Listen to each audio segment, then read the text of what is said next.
අයිබෝන් ප්‍රිය ක්‍රීඩාවල හිත විතුරුනේ ඔබ අද එක් වෙලා ඉන්නේ ක්‍රිකට් විනාල් එක ක්‍රිකට් වලින් ක්‍රිකට් ගැන කතා කරන අපි අදත් සූදානම් ශ්‍රී ලංකාව සහ ඕමානයේ අතර තරගයේ පොසිටිව්ස් මොනවාද නෙගටිව්ස් මොනවාද කියන කාරණේ පිළිබඳව කතා කරන්නට. ඉතින් කාසිය වාසිය දිනාගත් ඕමාන නායකයා පල්ලකැලේ ජාත්‍යන්තර ක්‍රීඩාංගණයේදී තිරණය කරන ප්‍රථමයෙන් පන්දු යැවීමට ඕමාන නායකයාගේ ආරාධනාවෙන් පිටියට පිවිසි ශ්‍රී ලංකා කණ්ඩායම සිය පන්දු අර 20 අවසානයේදී කඩුළු 5ක් දැවී ලකුණු 225ක් රැස් කරන්නට සමත් වෙනවා.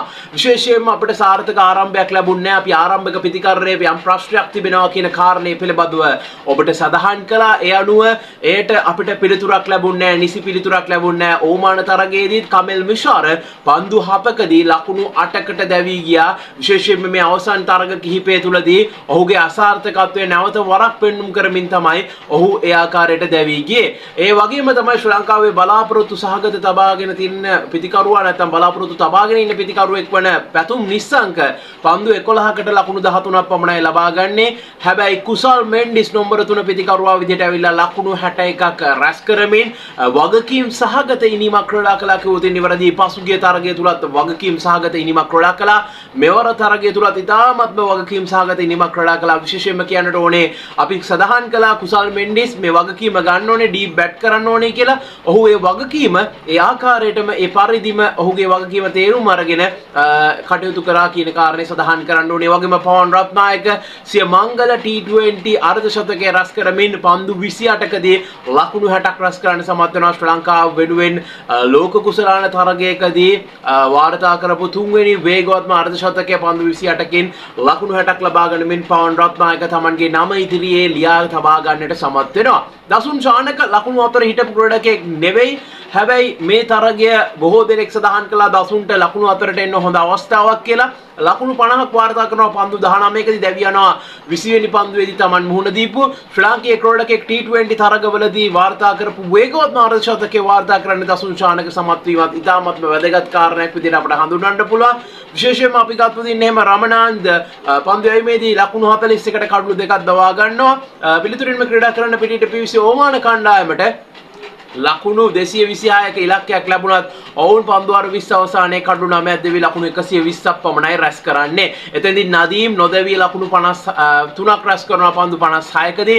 තීක්ෂණ ලකුණු 11ට කඩු 2යි. දුෂ්මති චමීර ලකුණු 19ට කඩු 2යි. ඒ වගේම දුෂාන් හේමන්ත යම් ප්‍රහාරයකට ලක් වුණා 45ට එක් කඩුල්ලයි. ඒ වගේම කමිදු මෙන්ඩිස් ලකුණු 10ට එක කඩුල්ලකුත් දුරිත් වෙලාලගේ ලකුණු 17ට එක කඩුල්ලකුත් දවා ගන්න සමත් වෙනවා. අපි ප්‍රේසස් ගැනත් කතා කරලා මේකේ ක්‍රීඩකයා වයිස් අපි කතා කරමු. ශ්‍රී ලංකාව පළමු පන්දු වරහය තුල කඩලු 2කට ලකුණු 58යි. ඔමානය කඩලු 3කට 36යි. මිඩල් ඕවර්ස් වලදී පන්දු වර 7ත් 16ත් අතර ලකුණු 102යි එක් කඩලුයි ශ්‍රී ලංකාව. ඔමානය 72යි 5යි. ඩෙත් ඕවර්ස් වලට යද්දී ශ්‍රී ලංකාව 65යි කඩලු 2යි. ඒ වගේම ඔමානය ලකුණු 12යි එක කඩලුවක් ලෙස තමයි සටහන් වෙන්නේ. ශ්‍රී ලංකාව පැත්තෙන් 6 පහරවල් 8ක් එල්ල වෙද්දී ඔමානය 6 පහරවල් 4යි එල්ල කරන්නේ. 4 පහරවල් දිහාට අවධානය යොමු කරොත් ශ්‍රී ලංකාව 4 පහරවල් 23ක් එල්ල කරනකොට ඔමානය 4 පහරවල් 5ක් පවණයි එල්ල කරන්නට සමත් වන්නේ. බවුන්ඩරිස් වලින් ශ්‍රී ලංකාව ලකුණු 140ක් රැස් කරද්දී ඔමානය ලකුණු 44ක් රැස් කරනවා. ඩොට් බෝල් ශ්‍රී ලංකාව 30ක් ෆේස් කරනකොට 125ක වගේ ප්‍රතිශතයක් එනකොට ඩොට් බෝල්ස් 56ක් සමග 147ක ප්‍රතිශතයක් ඔමානය පැත්තෙන් වාර්තා වුණා. විශේෂයෙන්ම ගත්තොත් ඉන්නේ එහෙම දැන් අපිට net run rate එක තමයි වැදගත්ම සාධකය වුණේ මේ තරගයේ ජයග්‍රහණය කිරීමට වඩා. ජයග්‍රහණය කරලා කොච්චර ප්‍රමාණයකින්ද අපි ජයග්‍රහණය කරන්න කියන කාර්යය තමයි වැදගත් වුණේ. ඉතින් ලකුණු 105කින් ජයග්‍රහණය කිරීමත් එක්ක ශ්‍රී ලංකාවේ net run rate එක +1 ඉඳලා 3.125 3.125ක දක්වා ඇවිල්ලා තිබෙනවා. ශ්‍රී ලංකාව තමයි දැන් ටේබල් টොපර්ස්ලා. ඒ වගේම තමයි ඕස්ට්‍රේලියාව දෙවනියට හිටියට ඒගොල්ලෝ එක තරගයක් ක්‍රීඩා කරලා තිබෙන්නේ. හැබැයි ඒගොල්ලෝගේ 3.350 ඒ කියන්නේ 3.35 බිඳුවක් ඒගොල්ලෝගේ net run rate එක තිබෙනවා. ඉතින් අපිට ඊගාවට තිබෙන ඕස්ට්‍රේලියා තරගය මේ තරගයේ දින්න තමයි. හැබැයි ඔබ දන්නවා ඕමාන කණ්ඩායම කියන්නේ ඇසෝසියේට් නේෂන් එකක්. එතකොට ඕමාන කණ්ඩායම මොන වගේ ද ක්‍රීඩා විලාසය දක්වන්නේ ඊහා දස ගුණයකින් විතර වැඩි හෝ ඊට වඩා වැඩි ප්‍රමාණයකින් දස්කම් පාන කණ්ඩායමක් තමයි ඕස්ට්‍රේලියාව කියන්නේ. ස්වාතන්ත්‍ර තලයේ කොතනද කොයි ලෙවල් එකේද ඉන්නේ කියන කාරණේ අපි සඳහන් කරන්න ඕනේ අනිවාර්යයෙන්ම. මේ ජයග්‍රහණය අපි අව탁සේරු කරන්නේ. හැබැයි මේ ජයග්‍රහණය නිසා අපි අධි탁සේරුවට එන්නත් හොඳ නැහැ. මොකද ඊගාවට අපිට තියෙන්නේ මේ ටේබල් එකේ ඉන්න බෙස්ට්ම ටීම් එක තමයි අපේ ඔපොනන්ට්ස්ලා වෙන්න යන්නේ. පල්ලෙකැලේදී තමයි ඒ තරගෙත් තියෙන්නේ. පල්ලෙකැලේ වැඩිම ලකුණු වාර්තා කරලා තිබෙන කණ්ඩායමක් විදිහට ඕස්ට්‍රේලියාව කියන කාරණේත් අපි මතක තියාගන්න ඕනේ. ලංකාවට රේව. ඉතින් ඒ දේවල් ඔක්කොම අපි ඔළුවේ තියාගන්න ඕනේ. අපි මේ තරගේ පොසිටිව්ස් පැත්තට ගියොත් ඉන්නේ එහෙම කුසල් මෙන්ඩිස් වගකීම අරගෙන ඩීප් බැට් කිරීම ඉතාමත්ම වැදගත්. දෙවෙනි වතාවටත් අපිට මේ තරගාවලිය තුල ඒ දක ගන්න ලැබුණා. පවන් රත්නායක පසුගිය තරගය තුලදී අපරීක්ෂාකාරී පහරක් එල්ල කරන්නට කියලා බැවී ගියා. මේ තරගයේදී වගකීම අරගෙන Tamanගේ රෝල් එක මොකක්ද කියන කාරණේ හඳුනාගෙන ඒ ආකාරයට පිටිකරණ නියැලීම අපි ප්ලස් පොයින්ට් එකක් විදියට දකිනවා. ඒ වගේම ඔහු දැවී ගිය ආකාරය නම් අපිට අනුමත කරන්න බෑ. පවන් කියන්නේ ප්‍රොපර් බැටර් කෙනෙක්. යාට හොඳ ෂොට්ස් තිබ්බා. ඒ උත්සාහය දරන්න තිබ්බා. කෙසේ වෙතත් ඔහු දක්වපු දක්ෂතාවය අපි ඉහළින්ම අගය කරනවා. දසුන් චානක පිළිබඳව කතා කරනකොට දකපන්දු යවන්නටත් හොඳින් ප්‍රතිකරණය නියුණා. නමුත් ඔබ දන්නවා මීට වඩා අඩි කිහිපයක් ඉදිරියෙන් ඉන්නේ ඕස්ට්‍රේලියානු දකපන්දු යවන්න, විශේෂයෙන්ම ඇඩම් ජැම්පා, මැතිව් කූනමන් වගේ ක්‍රීඩකයෝ. ඉතින් ඒ අභියෝගයන් වලට කොහොමද දසුන් මුහුණ දෙන්නේ කියන කාරණය පිළිබඳව අපි බලන්නට ඕනේ. ලකුණු නොතිබූ අවස්ථාවක දසුන්ට මේ අර්ධ ශතකයේ ඉතාමත් වැදගත් වෙනවා. අපි කණ්ඩායමක් විදිහට දකිද්දී නායකයාගේ මානසික මට්ටම පැත්තෙන් ගන්නකොට පොසිටිව් දෙයක් වෙන්නට ඕනේ මේක. ඉතින් අපි විශ්වාස කරනවා ඊගාව තරගවලදී මේ විදිහටම ක්‍රීඩා කළොත් නම් දසුන්ට යම් කිසි විදියකින් මහත් අස්රසිල්ලක් ලබන්නට පුළුවන් විදිහේ වටපිටාවක් ගොඩනගී නායකයා විදියට අලුත් ඩිසිෂන්ස් ගන්න ඒ මයින්ඩ් එක ෆ්‍රී වෙයි. ඉතින් දසුන් තේරුම් ගන්න ඕනේ තමන්ගේ රෝල් එක මොකක්ද කියලා. අද නම්බර 5 ආවා. ඒක තමයි විය යුත්තේ අපි සඳහන් කළා. ඉතින් නම්බර 5 තමයි වැදගත්. හැබැයි ඉතින් මේ බෝලින් ලයින් අප් එක සහ ඕස්ට්‍රේලියන් බෝලින් ලයින් අප් එක අතර අපි සැසදුවොත් ඉන්නේ එහෙම ඕස්ට්‍රේලියන් බෝලින් ලයින් අප් එක ගොඩක් උඩින් ඉන්නේ. අපි ඒක පිළිගන්න ඕනේ. අපි කිසිම වෙලාවක ඕමානය අවතක්සේරු කරන්නේ නැහැ.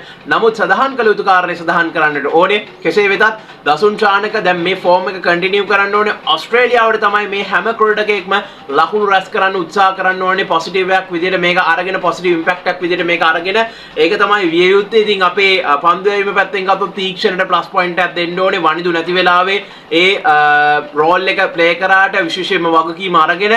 හැබැයි ඉතින් ඕස්ට්‍රේලියා තරගය තමයි අපිට තීරණාත්මක. අපි හැමතිස්සෙම එක කියන්නේ අපිට මේ ටේබල් එකේ ඕස්ට්‍රේලියා බීට් කරන්න පුළුවන් නම් ඒක තමයි වැදගත්ම කාරණේ කියන කාරණේ සඳහන් කරන්න ඕනේ. දුෂාන් හේමන්ත තව ටිකක් අපි කියනවා තාම යාට මැච් ප්‍රැක්ටිස් එක නැහැ. තරඟ 3යි ගහලා තිබ්බේ. ඕකයි අපි කිව්වේ ඉතින් තරඟ කලින් සෙල්ලම් කරන්න දෙන්න ඕනේ කියලා. දැන් යාව එහෙම එකපාරට ඇවිල්ලා එහෙම perform කරන්න බෑ ප්ලේ කෙනට. ඒක තමයි යථාර්ථය. අපි ඒක තේරුම් ගත යුතුයි. ඉතින් අපි විවේචනය කරන්නේ නැහැ දුෂාන් හේමන්තව. අපි කිසිසේත්ම කිසිම ක්‍රීඩකයෙක්ව විවේචනය කරන්නේ නැහැ, ක්‍රිටිසයිස් කරන්නේ නැහැ.